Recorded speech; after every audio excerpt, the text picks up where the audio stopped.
Broadcasting from an undisclosed location under a farm pond somewhere in the Midwest. Your host is Jim Crowley. This is Slickfish Radio.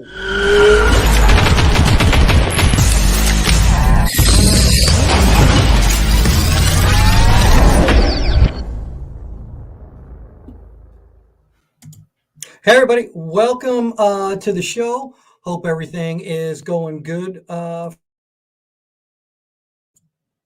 There, hopefully here. So as you can see, we have a brand new backdrop today, and we're hoping to have Randall Tharp on tonight. It looks like we have some connection problems right here, so if we have to reschedule Randall, we will. But I want to tell you about everything that's new right here. And first of all, we'd like to welcome our brand new title sponsor, which is American Tackle Company. American Tackle, always raising the bar when it comes to new components. That's what I build all my rods with. They're the 6-time award winner. And there is Randall. Holy cow. Win. You did it, man. You did it. Yeah, I wasn't sure we were going to get it done. It was not looking good, but yes, I made it. Well, good, because I'm doing an intro to the show right now. Sarah, thank you. She's probably having a heart attack over there. She was so nice to talk to me yesterday. She handles pressure well. She handles pressure well. She did great, because I got a link. It's like, oh my goodness, and I'm like, it'll be okay. It'll be all right. Well, worst comes to worst, we can reschedule. There she's smiling in the background. I caught you there, Sarah. Nice to see you. She was so wonderful on the phone yesterday.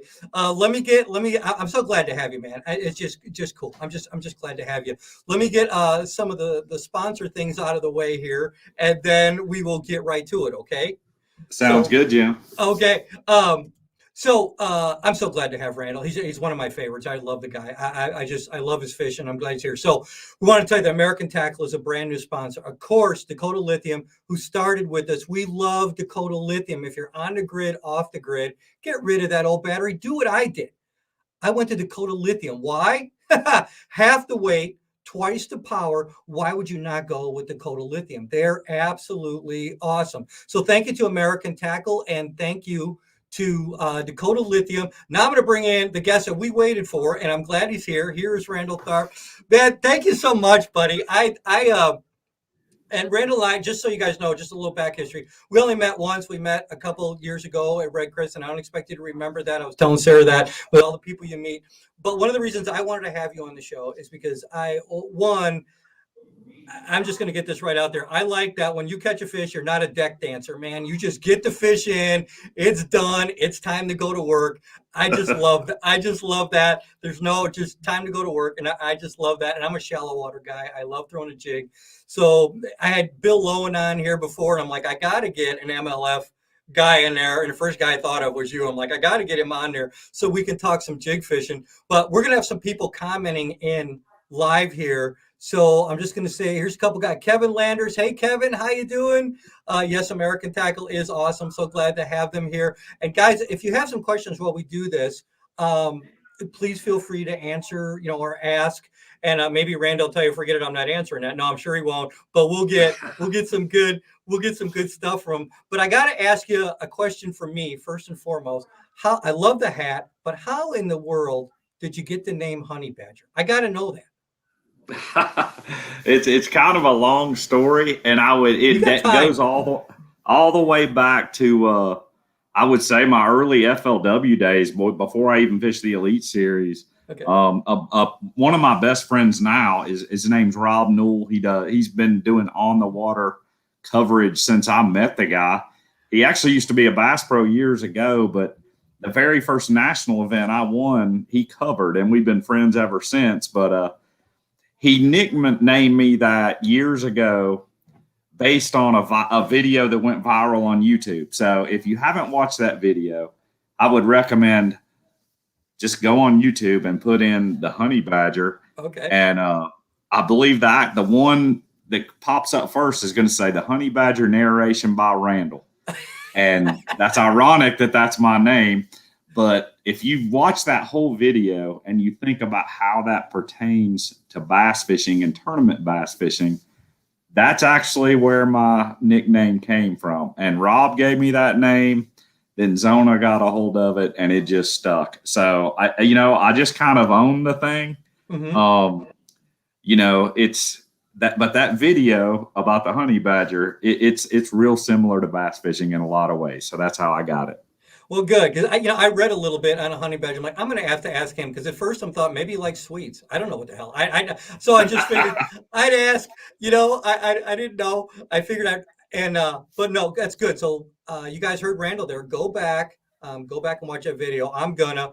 But that's good to know. And I know I don't know Zona personally, but just knowing his personality from watching him enough, if he gets a hold of something, sweet goodness, it's going to be all over the place. So for sure.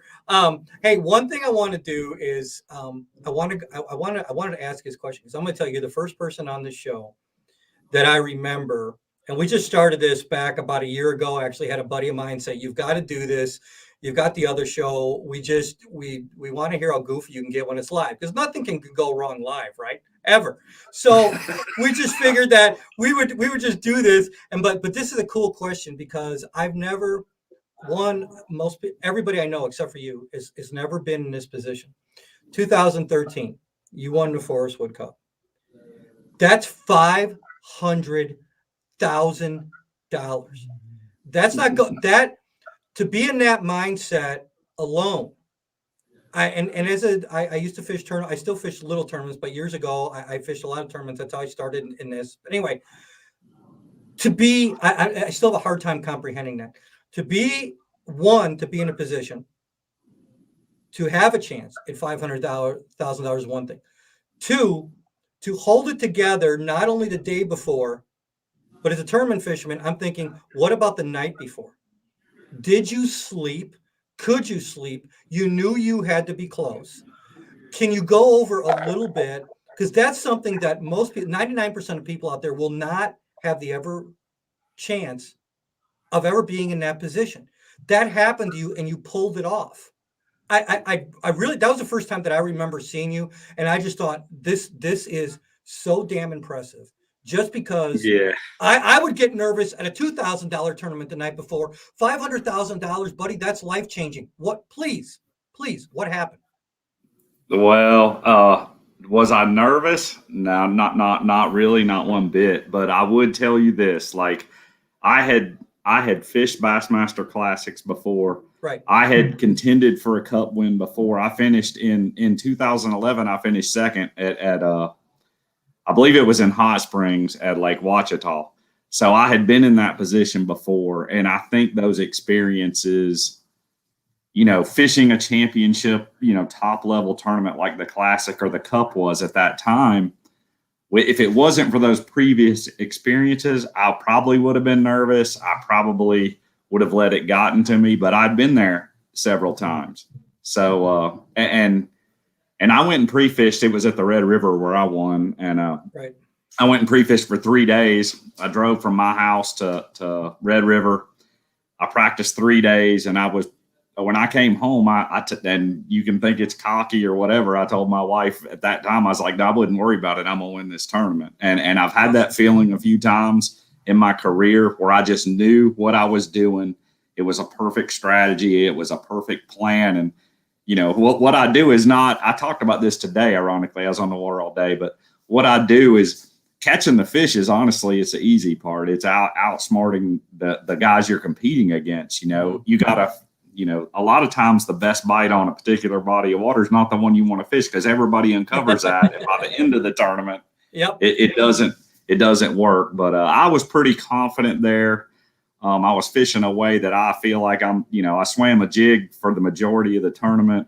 I caught a few flipping, and the final day I caught them on a frog, and those are some of my specialties. So, I didn't feel like there was anybody in the field on that particular body of water that could beat me that week. And I felt that way before it ever started. And I'll tell you another funny story about the tournament. And if you want to know if I got nervous or whatever, but at 11:45, the first day of that tournament, I had not had a single bite. And we had co-anglers for the first 2 days, and my co-angler had 3.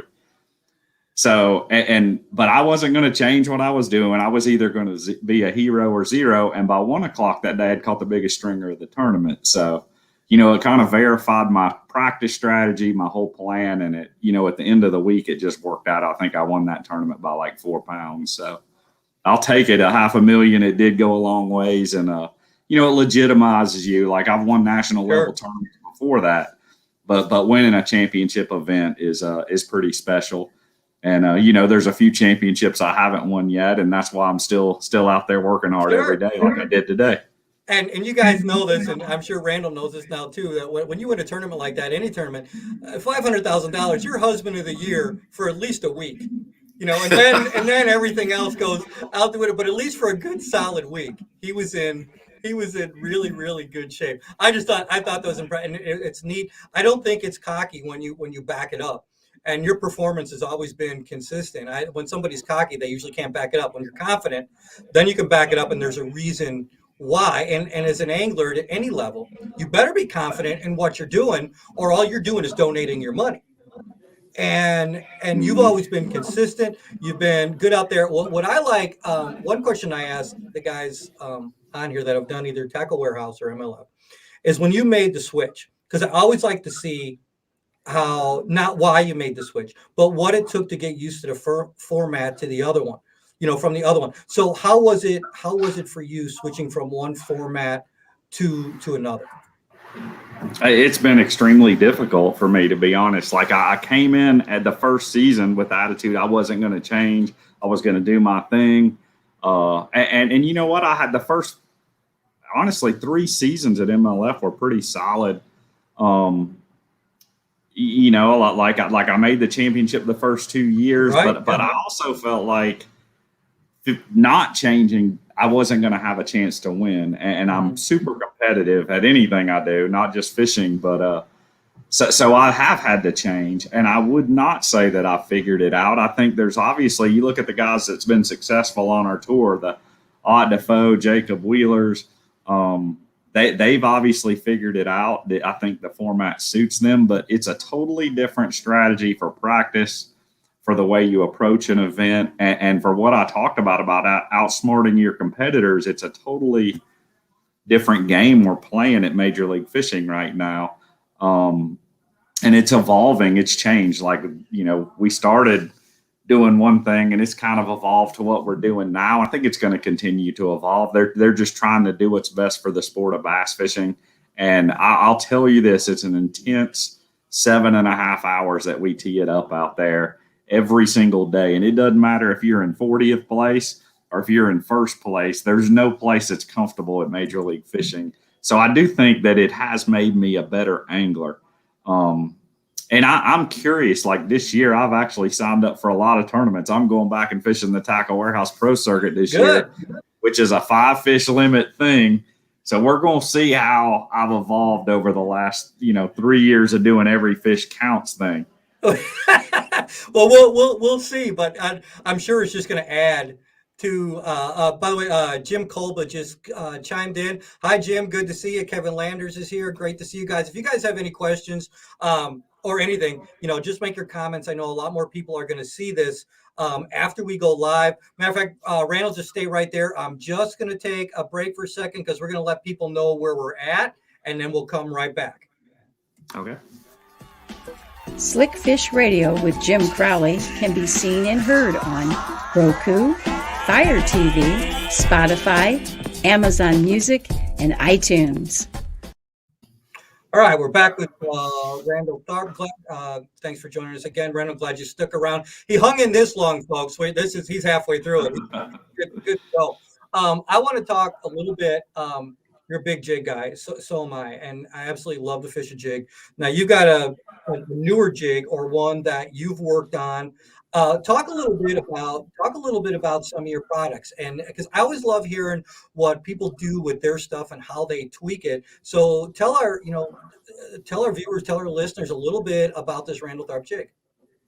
Yeah, I've been with a few different companies. Like I'm always tinkering. Like I build jigs myself, swim jigs, flipping jigs. We're in the kind of process right now. And I've actually caught fish today on a prototype jig that and I start with a hook, and I've got a hook that nobody else has in the world right now except for me. and today went pretty well testing that hook. So, that the whole jig fishing thing's constantly evolving. And it's just small little tweaks. I mean, there's only so much you can do with a hook and some lead or tungsten and a skirt, but it's something. I cut my teeth in Alabama, and there's some great jig fishermen in this state. And, there's a lot of different rivers that flow through here, and that's how it started for me. The Coosa River swim jig thing is a pretty unique deal around here. The Florida big flipping jig is a kind of unique thing, but my favorite thing is just a half or a 5/8 ounce with a Zoom big salty chunk and go to work, whether it's on a rock bank or a boat dock or a blowdown. Like that's still to me as good as it gets in bass fishing. Like when I won the Elite Series at Bull Shoals, like I just put a half ounce and a 5/8 in my hand and I flipped for 4 days and it just worked out that I won. So for guys who, I always said that the two most intimidating baits in bass fishing for guys that don't fish them a lot are one, a jig, and two, a jerk bait. And that's just the one that people have asked me about the most. And I love fishing both of them, depending on when you have to do it. But if it just comes right down to anything, both those, when I'm fishing smallies, I could throw a jerk bait all day long and be happy with it. But when I'm fishing for largemouth, that's my comfort zone. If all else goes to heck in a handbasket, that's when I feel most comfortable. Now, I want to pick your brain on something because you've been doing this a long time, and from one jig fisherman to another. I've tried to explain this. I've talked about people this, but I really want your take on this.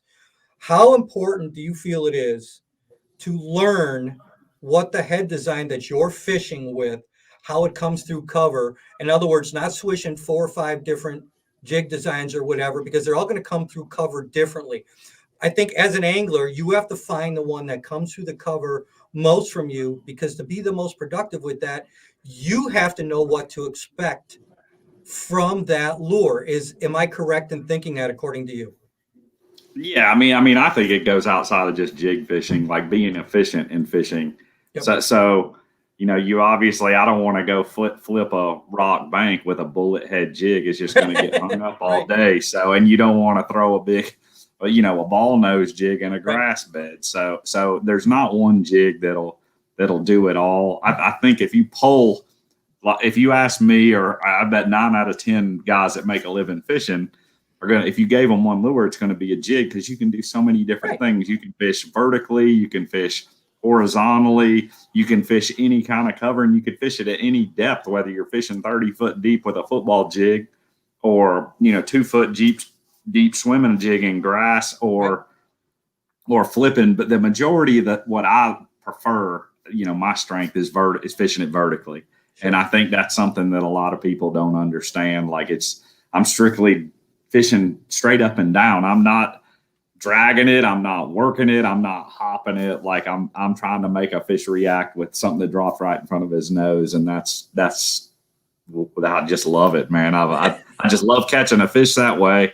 And I still say that, for some reason, as a tournament fisherman, I want to catch a big one. So I don't need to go out there and catch 100. I need 5 good bites. And I think a jig does as good or a better job than any other lure 12 months out of the year than any other thing. Now, there's times for a rattle trap. There's times for a jerk bait. There's times for topwater baits where those baits shine.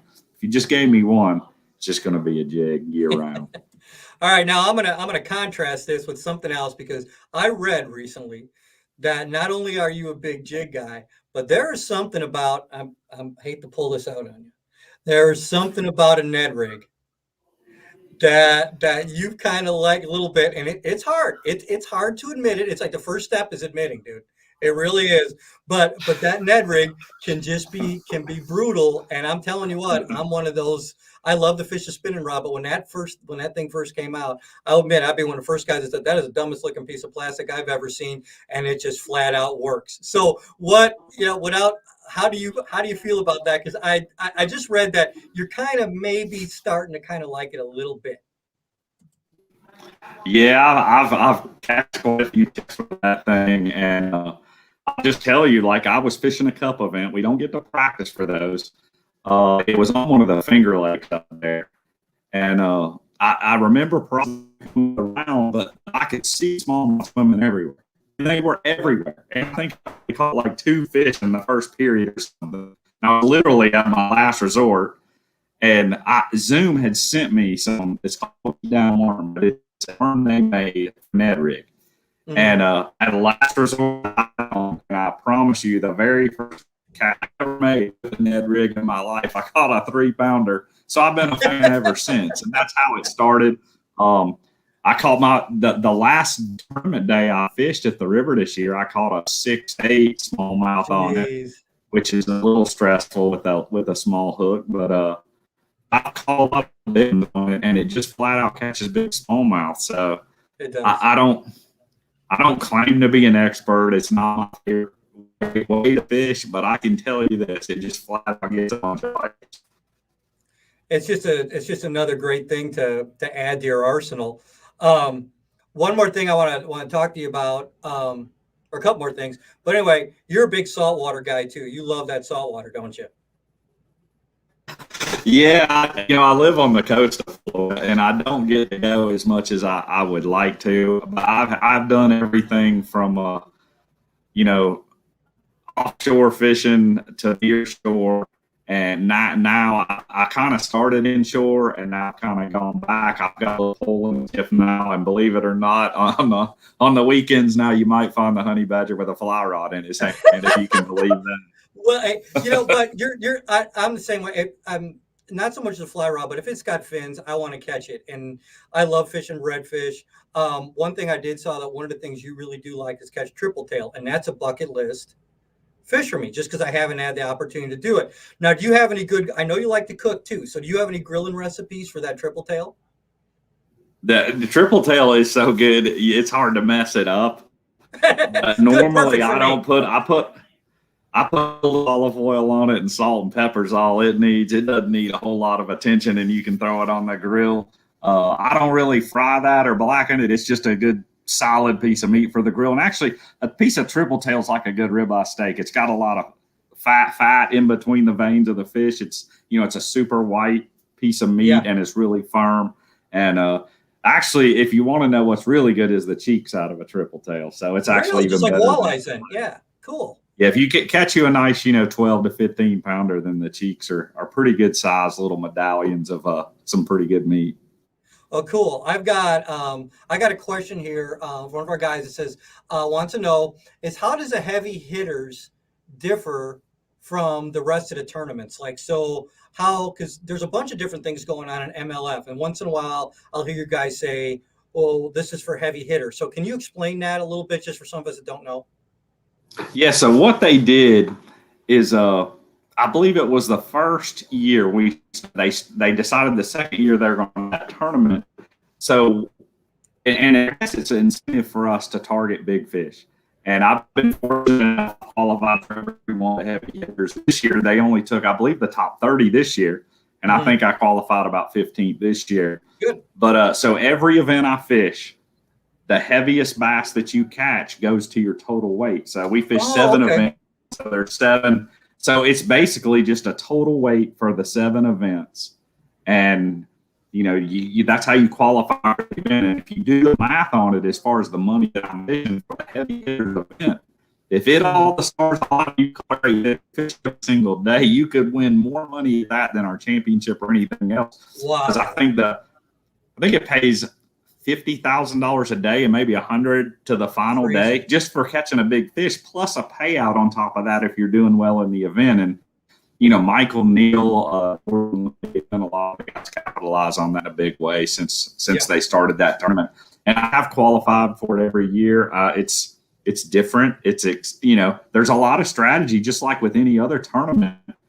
But you can change. I mean, you really don't have to fish to try to make it to the next round.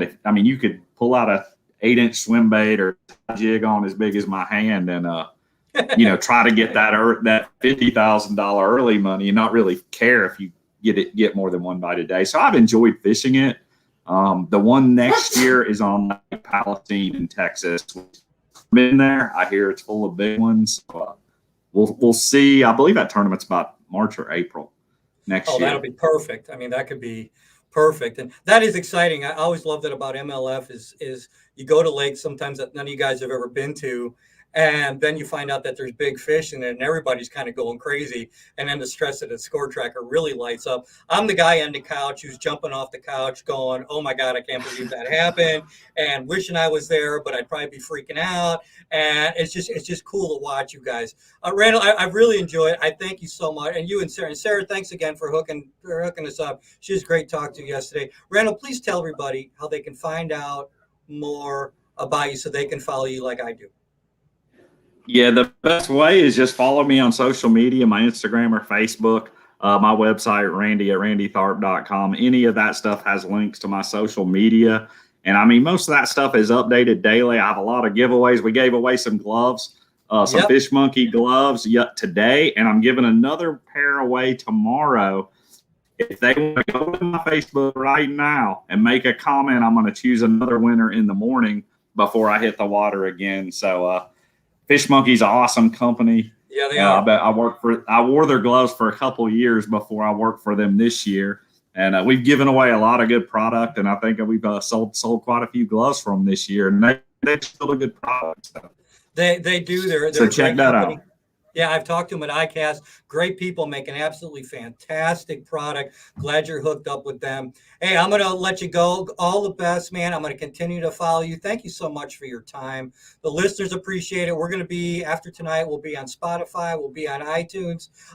Landa Malone said, hey, guys, Rodney Hubbs goes, fun show. That's what we aim to be here. We aim to be a fun show, guys. So that's good. Make sure you follow Randall. Keep up with him. And Randall, I know we didn't have a lot of time to talk about arc rods. Actually, you guys were right across from where I was working at ICAST. You were, I was in the American Tackle booth, and I was going to come over and see you there, but we got swamped. You were swamped. Last year was great. This year or next year, I'm hoping is going to be even better. So God bless you, all your fans. I really appreciate you being on the show, man. All the best. Hope to run into you at ICAST next year. I'll be pulling for you, man. You're a shallow water jig guy. I know you do the other stuff too, but I like when the jig guys do good. I just do.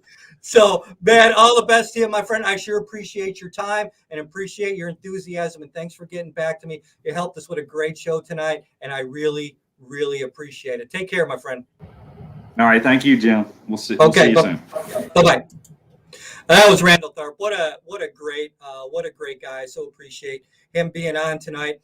Chris Bennigan, thank you. Yeah, thanks, guys. Oh, my lovely wife chimed in. Hi, Rhonda. Nice to have you here. For those of you joining us late, let's tell you a couple things tonight. Obviously, you noticed a new backdrop. This is Slick Fish Radio. You're going to be able to find us now on Facebook and YouTube, but also you're going to be able to look for us and find us on iTunes, on Amazon Music, as well as Spotify. We're also going to have a page on Roku and Fire TV. We are brought to you by our new title sponsor, which is American Tackle Company. Nobody makes better components. Nobody raises the bar more than American Tackle. That's what I build all my rods with. The award-winning microwave guide. Nobody's won more awards in the industry than a microwave guide when it comes to components. Hey, and by the way, just so you anglers out there know, American Tackle is looking for pro staff. So if you want to find out more about American Tackle and all they offer the industry and to the rod builder, look up American Tackle. You can find them at americantackle.us. Also, first people to hop on with us, we love them, Dakota Lithium. They are what I always tell you, and I mean it, whether you're on the grid, off the grid, get rid of that old battery. Twice the charging power, half the weight. Dakota Lithium. Nothing's better. Nothing runs stronger. Nothing runs longer than Dakota Lithium. I also want to show you guys a couple other things here. Just in case you're building lures this year, you see me talking about Lure Parts Online, go to Lure Parts Online right now. You got a code, JC Outdoors 10. You get 10% off. Prime One Camo, who's been with us for years, and we love them. Some big news coming up about them in the future. Go to Hero One or go to Prime One. You can get here, put the code in Hero One. You will get 15% off or get a percentage off there. 15, I think it's 15%. Might be 20, but I think it's 15. Fish419.com. Best sunglasses on the planet. I love them. Put in the code, thanks, JC. You will get a discount. We support autism anglers. God bless you all at Autism Anglers. You do a great job. Put in the code JC10. Last thing to show you, if you like this hoodies I was wearing last season on the other show, Jim Crowley Outdoors, put in the code hoodie 2021. You will get 20% off that hoodie right there. So that is everything for this week. Thanks again so much to Randall Tharp. If you guys have any more questions or comments, please make sure you let us know, and I'll do my best to answer them. Appreciate all of you. We are growing and growing bigger, and we are doing that because of all of you. God bless you. Until next time, we will see you on Slickfish Radio.